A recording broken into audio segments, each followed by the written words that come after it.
Good afternoon. My name is Ellen Stone, and I'm a proud member of AJC's Board of Governors and the current president of AJC's Chicago Regional Office. Good afternoon.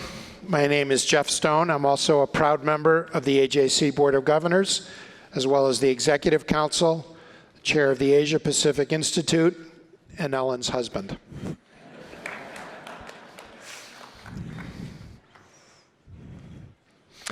The recent anti-Israel and anti-Semitic incidents at Stanford University hit particularly close to home for us, as we have had close ties to Stanford for decades.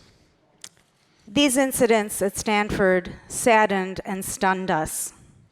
The tensions on campus reached such a point this past spring that they actually propelled a Jewish student senator to propose that the Stanford student government pass a resolution against anti-Semitism.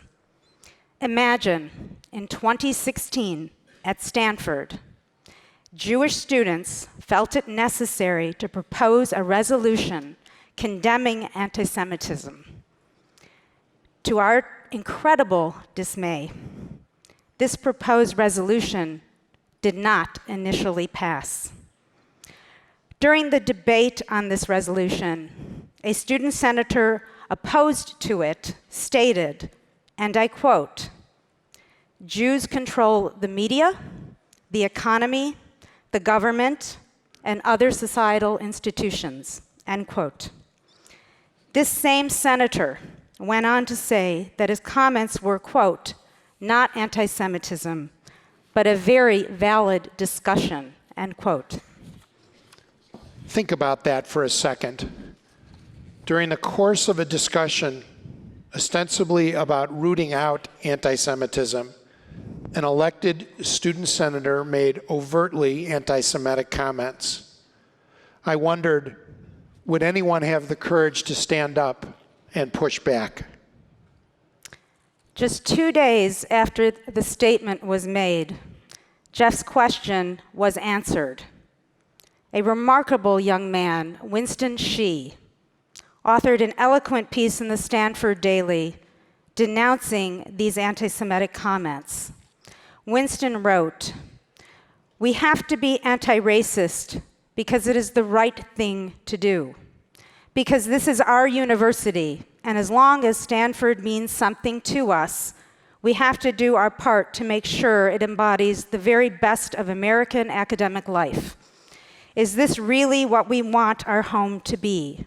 A place where it's okay to make anti-Semitic arguments, a place where it's okay to turn the clock back to 1903. As the rest of us, we have to be anti-racist because we've all met Jews.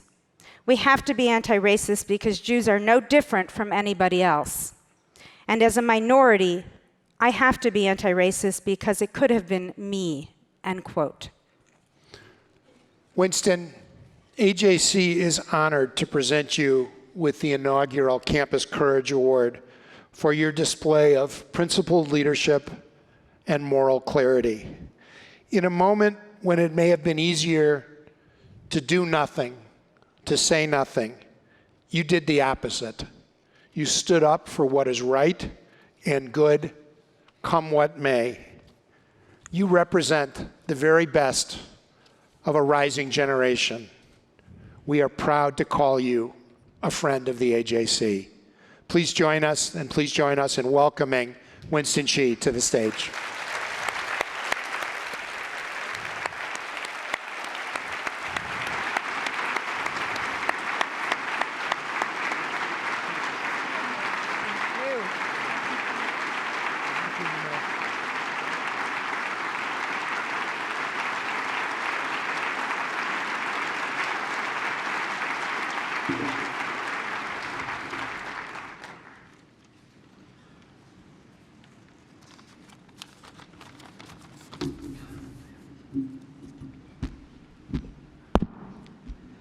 Sorry, I just had to.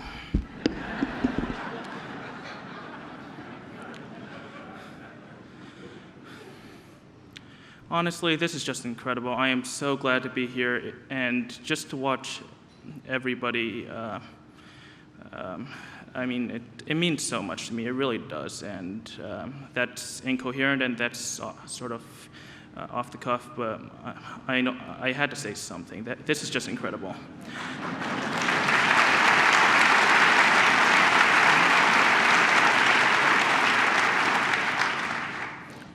I'd like to open more properly by thanking Mr. and Mrs. Stone for their incredible remarks. Mr. Stone is actually the reason that I'm here right now. I didn't think I could make it at first, and he persuaded me to leave in the middle of finals week so that I could be here with you all today.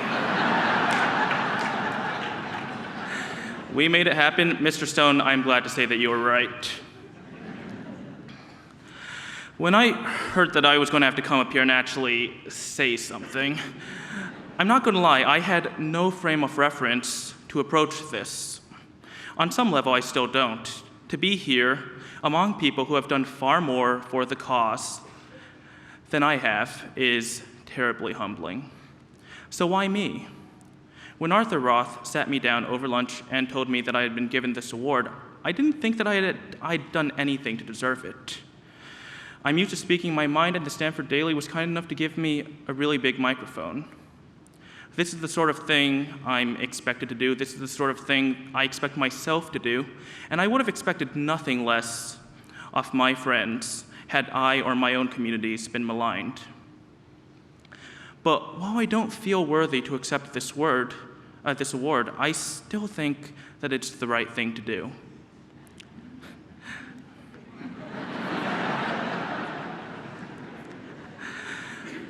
This award is not a sign that I have accomplished anything. I'm a college student. By definition, I have never accomplished anything in my life.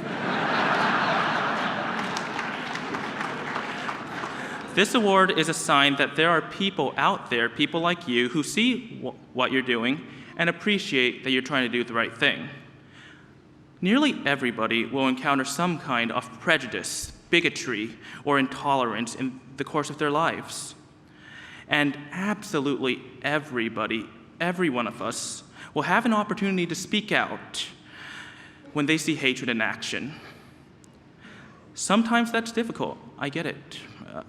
I wasn't expecting to win friends or influence people. But here's the key point I'd like to make today. Courage is never a purely individual action. I get that only one person got to take credit for my column, and he's standing before you right now. But I wouldn't have written that column if I didn't think that it would have meant something to somebody who meant a lot to me. Courage comes from being part of a strong, supportive community that's on the right side of history. It doesn't have to be a big community, but it has to be out there. That's why I'm here today, because I realized that this award isn't just for me. Now that this award exists, every individual's community just got a little bigger, and every person has more of a reason to speak out. In a few days, I'll leave college for the last time. I'm actually quite hopeful for the future of American education. To paraphrase Jon Stewart, we have made enormous progress in teaching everyone that anti-Semitism is bad. Where we seem to have dropped the ball is in teaching people what anti-Semitism actually is.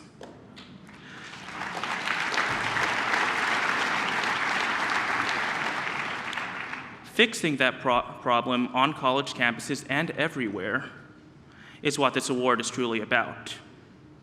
This award is a reminder to all of us that we can do better and that the work is not over. And it's a reminder that AJC has our back.